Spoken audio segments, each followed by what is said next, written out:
Your voice, your opinion, your community. Fact TV, free speech protected. Local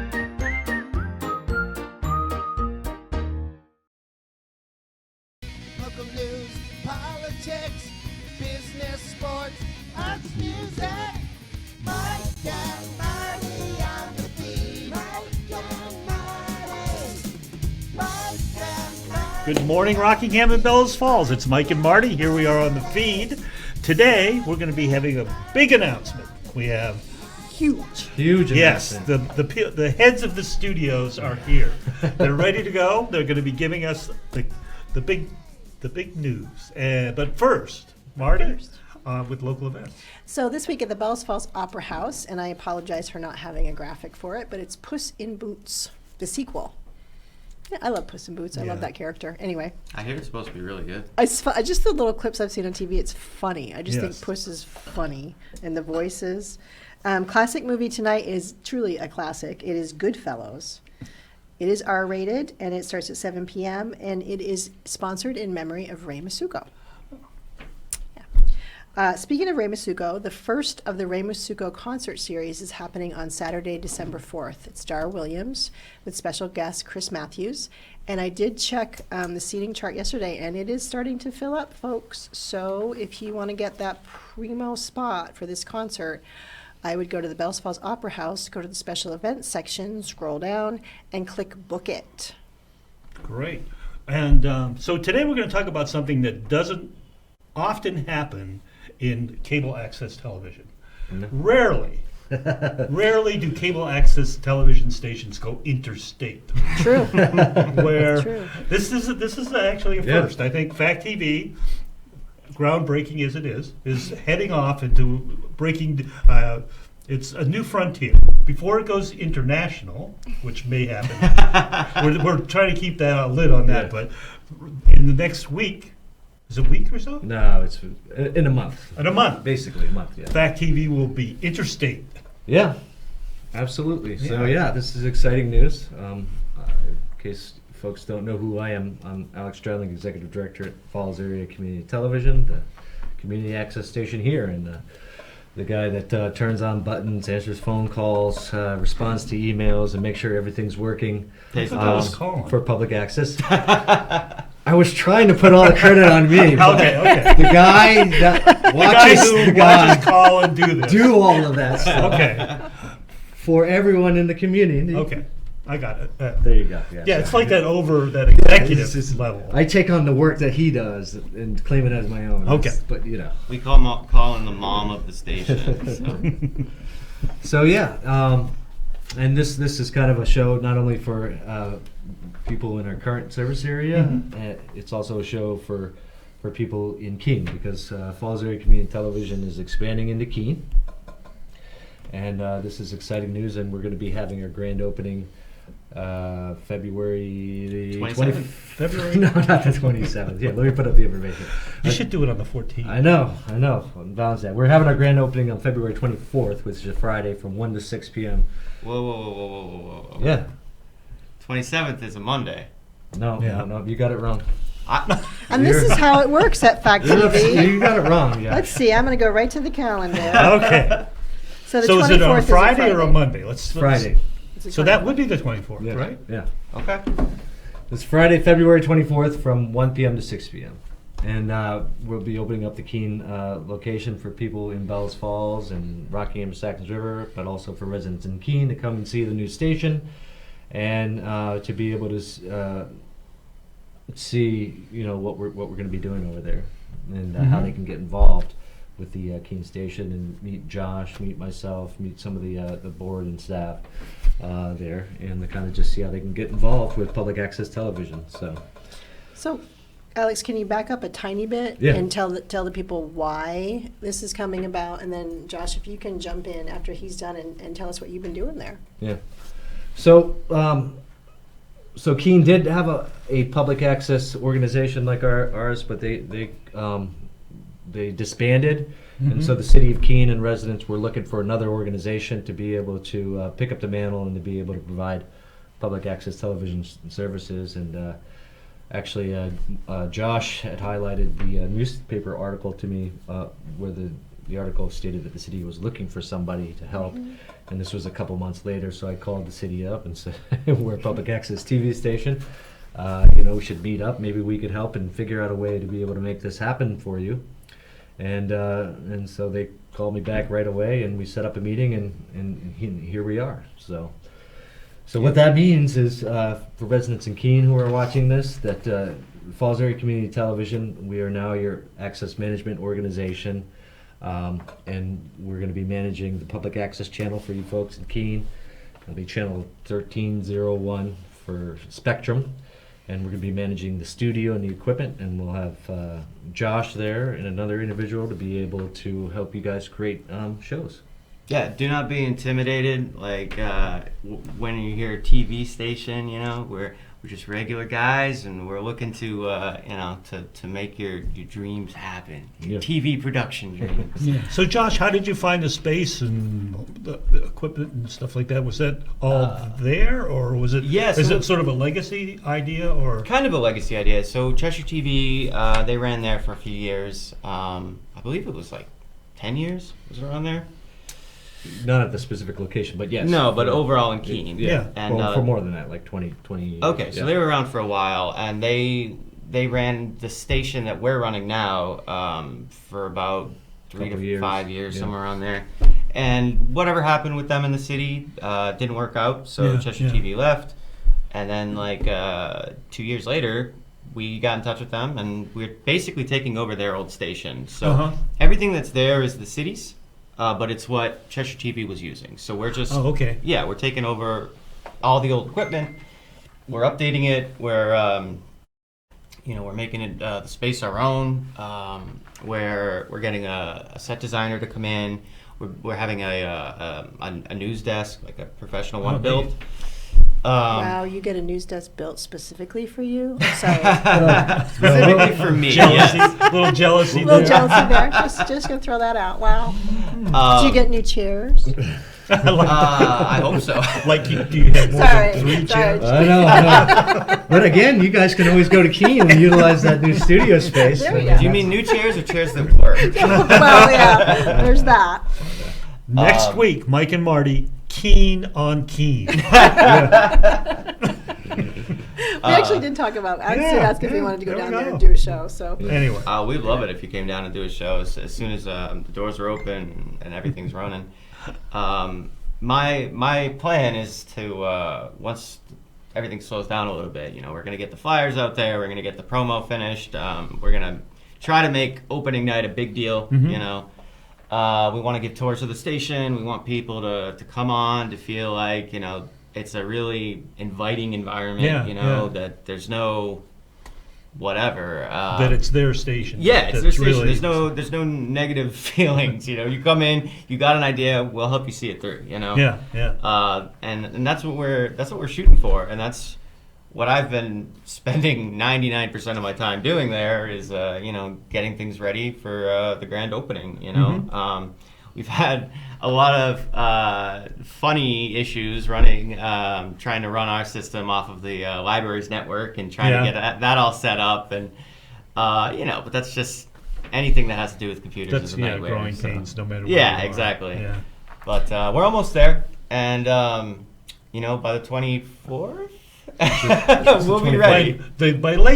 By late February, Yes. you'll be ready. Late February. Okay. February 24th. So it's a little bit different system, right? Like Fact TV in Vermont is its own. Fact TV owns the equipment, and it's a corporate. It's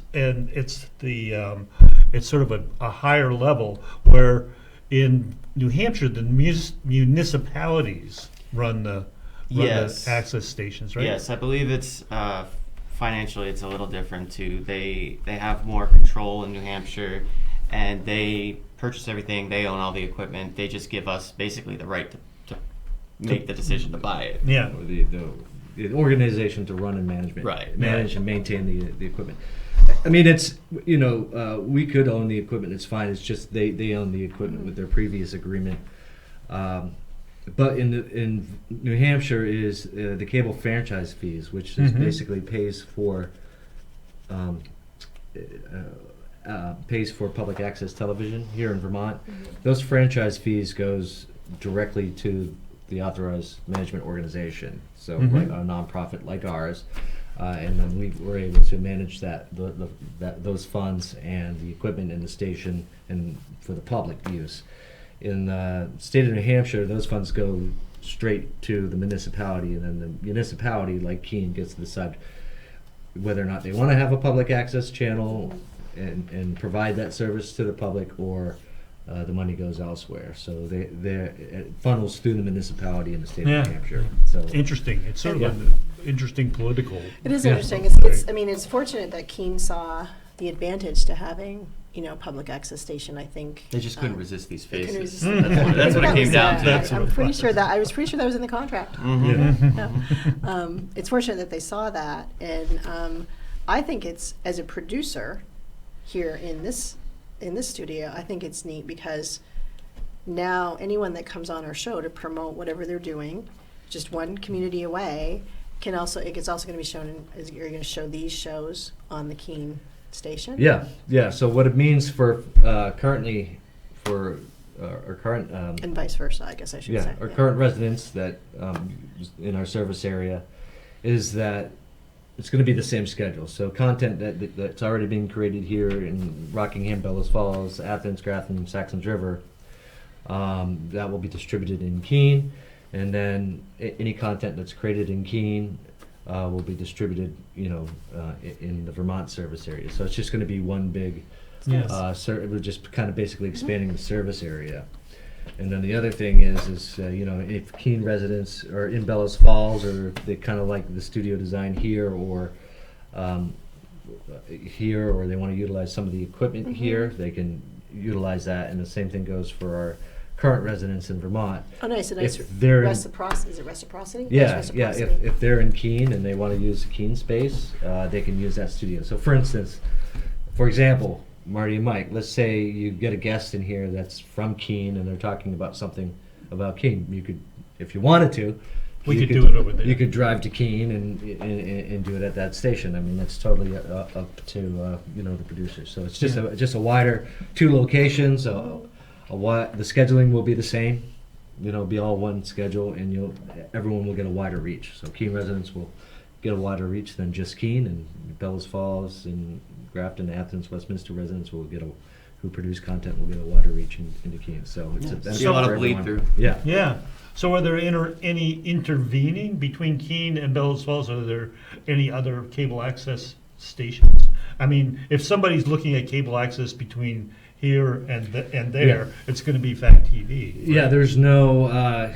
We've got a monopoly. Yeah, it just dawned on me that is a big area. Allsted, Walpole, those towns, they don't have public access. But they see some of Fact now. I mean, isn't there like sometimes they do, but that's unofficial changed. bleed through or something that But that's changed. They were cut off a while ago. And some Oh, people- okay, I didn't realize. But there are a couple public access stations that go across state lines, but that was established. None of them have expanded in terms of actively expanding, across state lines or to another region. It was just sort of grandfathered in. That was the region they have. It's been kind of territorial, sort of, or It's just all by based- nature. It's all based Territorial. upon the cable lines Cable and lines. what they, what they consider to be that service area. So so on and so forth. I don't know if Yeah. I'd call it territorial. I feel like we Yeah. work pretty close. We work with each other. Yeah. Yeah, I Sorry. guess it was more. Yeah, I guess that wasn't the right word. It was Public region, like you said, where the Regional, cable, maybe regional, a better- yeah. Yeah, with Gotcha. what the public utility in that state defined as a region. As a catchment area, I guess Catchment that's area right. Yeah. because there can only be one cable operator, which is when just cable was around, there was only one cable operator assigned to an area. You know, if you were in Bellows Falls, you didn't have 2 cable. You didn't have Comcast and Time Warner in the same Right. town. Yeah. And so they would, the cable companies would buy the rights or get the rights to be able to broadcast that signal within those regions defined by the public utility. But obviously, as things have changed, it's less about cable. Now there's many options. Internet, you have many It's different like- options. yeah. So, So it's a little less defined as it was in the very beginning, when you only had one cable operator for a specific area. So it seems to me, Josh, that it's really a rich area to start doing new programming in, because the college and there's a pretty big arts scene. Oh yeah, absolutely. That I would think that there would be a lot of So potential. I've reached out to the college a couple times so far. I think part of the issue is that when we first started opening up and when I started reaching out, it was in the busiest time of the year for them. Yeah. So they just haven't had the opportunity to get back to us yet, and our doors aren't even open. But we would love to develop some kind of relationship with the college because, Fact TV does internships here. Yeah. So doing an internship at the Keene station just seems like a natural progression. And the college has a film program, so they have students learning about set design and film production, all that kind of stuff. So to What bring better them, experimental exactly. lab than to sit down and do it. It's the logical next step, and Yeah. whether they're doing an internship or doing like a paid videographer position where they go and film meetings for us or whatever, Or it'd even be great just to- presenting content. Just Sure. Finish. I imagine the film student should have like a boatload of. Yeah. I actually talked to Experiments. someone the other day. They're real big into skateboarding because there's a skate park. Oh, in neat. Keene. Yeah, there's a kid. Yeah. And I was talking to them. I was like, we would love to have you come on and do a skateboard show. Mhm. There's one of the most famous skateboarding magazines. I believe it's the only skateboarding magazine still in print called Thrasher. Mhm. They've been around for like 30 or 40 years. Like they're old. And I was like, wouldn't it be fun to have a local access show called Thrashed or something? Yeah. And it's all shot with like DV cameras, or you go and you shoot your friend skateboarding, and then you bring it on the show. And I just was like, that'd be a great idea for a local access show. It would be. That would be fun. I'd like to see that. And there's tons of stuff like that. in Yeah. Keene. Yeah, speaking about internships and public access, public access has morphed. It's not just producing a show for cable television. It's more of a media access center now that you produce shows. It's creating content for the internet or whatever platform's available now, and it's kind of like a library. It's a resource for content production. I Wasn't it guess. also like a learning resource? A learning resource, and a lot of times, where public access is there to eliminate the barriers to alleviate the barriers of local communities getting their message out, or individuals getting their message out. There's a financial barrier, even though technology has gotten cheaper. Not people have the ability to be able to purchase equipment to be able to produce their own show. There's the skill set barrier, which we provide by doing a show like an in-studio show here, where all you have to do is come up with the idea and bring the content for the show, but you don't have to worry about any of that. Well, we don't have to have a skill set. No, meaning you don't have to. The We've technical, proven that. Beyond a shadow of a doubt. the technical, I know you. the technical skill set. We alleviate that barrier so that folks can communicate their message. So that's what public access is, and then being able to go out and shoot community events. A lot of local cultural organizations and community organizations have events or things that they want to promote, but we're a small local community. They don't have a lot of money, so we offer obviously subsidized rates or film those events for free, so that people in the local community can be interconnected more and know what's going on, but also so that they can get their message out and they don't have to hire a production company to come and film their event, which would cost a lot more. So that's really what public access provides. And then the biggest thing, we were talking about internships, is public access for what it is, has been a start for many famous people and professionals in the entertainment and broadcast industry. Great shows too. Even shows that started, but public access has always been a place where these folks have started. So the next Spielberg or the next great TV producer most likely is going to get their first introduction to television production or web content production today at a public access station, meaning because we take away some of those barriers and they can come in, get their feet wet. It's not going to cost a lot of money, and then if they decide it's not going to cost them any money, most of it's free. If they decide they enjoy this, then they'll move on and continue with their career. So that's why, you know, in a lot of other states, public access has been diminished, and people always sort of, you know, poo-poo public access. And the states and the cities that do realize the value of a public access center in their communities, you know, that's why Vermont is still thriving with public access centers, because the local communities here and the state value public access, and you know the same thing goes for Keene. The city of Keene still values public access. So that's kind why of we're- what you're saying, I'm going to have you pipe in. So how to tell the story about how you got even connected with Effect TV and what it Me? led you to. Yeah. Yeah, you personally. Yeah. It's a funny story, actually. Go figure, right? So my family, my moms, I guess, they run a business called Horse Speak, where they work with horses, and it's like horse whispering kind of. My mom's an author; she writes books. Anyways, years ago, she met Alex, I guess, somewhere, and they decided to make a show together. And they started working on stuff, and she was like, "Oh, you got to meet this guy. He does video production. You know, you'd love him."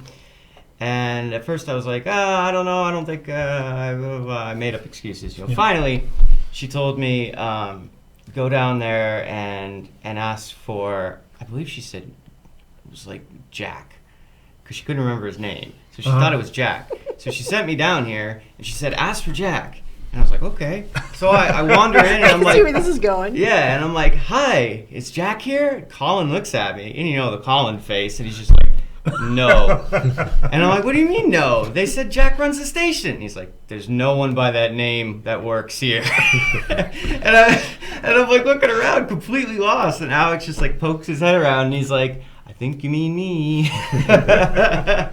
And you know, he kind of, you know, shot the shoot with me for a bit, and you know, we got to know each other, and somehow from there that turned into a short film, which we did No Exit together, and it's just been pretty much nonstop, you know, and it's been amazing relationship for me personally. You know, he's basically turned into a mentor figure for me, and you know, I told him shooting No Exit, it was like going through 2 years of film school in the course of 6 months, you know, with the worst professor you could imagine. And, you know, he gives you an F on everything, but he explains why you failed, you know.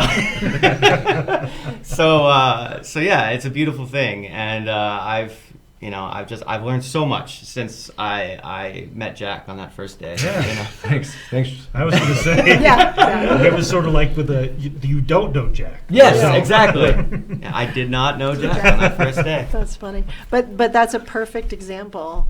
And now you have a job in the industry of. Don't ask me how you that want happened. Yeah, well, you want it or not. I just think that that's the beauty, and we've seen that with a lot of folks coming through the doors here. That they have kids that have parlayed it into a career, Yeah, look at or that. the Broad Twins, brothers. There's you the know. Broad Brothers, yeah. They came in here and did short films with public access television, and now they went to film school, and now they're working as professionals in the film industry and trying to get their own work done. What was this? There was an individual. There's been multitudes Long of time ago. individuals over the years. I mean, there's been an individual that came in when Jake was running the station, got his feet wet in public access, turned that into a career in broadcast, TV news broadcast, and did that for 10 years and worked at local TV news stations. So yeah, I mean, I could just list them up, but there's been many people or kids that have come in here, gotten their feet wet with video production, and then moved on to another career. So We have a minute 20. yeah. So You do show the pictures. All Show the right. pictures. So what we're gonna do is, we're gonna talk about the grand opening. So our grand opening is Friday, February 24th. It's from 1 to 6 p.m. It's just kind of the doors are open. Walk in, meet us, say hi, ask us how you can get involved, see the space. We can show you all the neat gear that's available and so on and so forth. Food and drinks provided. And food and drink will be provided, and we're located at the Keene Library, and that's on 60 Winter Street in Keene, New Hampshire. And then even now, if you're watching this show, and you want to get involved, I don't know what's going on. That's all Let me right. hit play. I don't. If you want to, Community television. if you want to get involved, This works in Keene. and you want to know how to get involved before the, before the grand opening, you can call the Keene station at 603-903-0036, or email at factkeene@gmail.com, or you can call the main office here in Bellows Falls, which is 802-463-1613, and the email here is fact810@gmail.com. So there's the contact information. If you want to find out how to get involved and make programming, please give us a call or email. So. Okay. Awesome. We'd That's love it. to have you. Out of time. We're out of time. That went So quick as that was usual. it for this week, community. Next week, we'll see you on the feed. Bye. Local news, politics, business, sports, arts, music. Mike and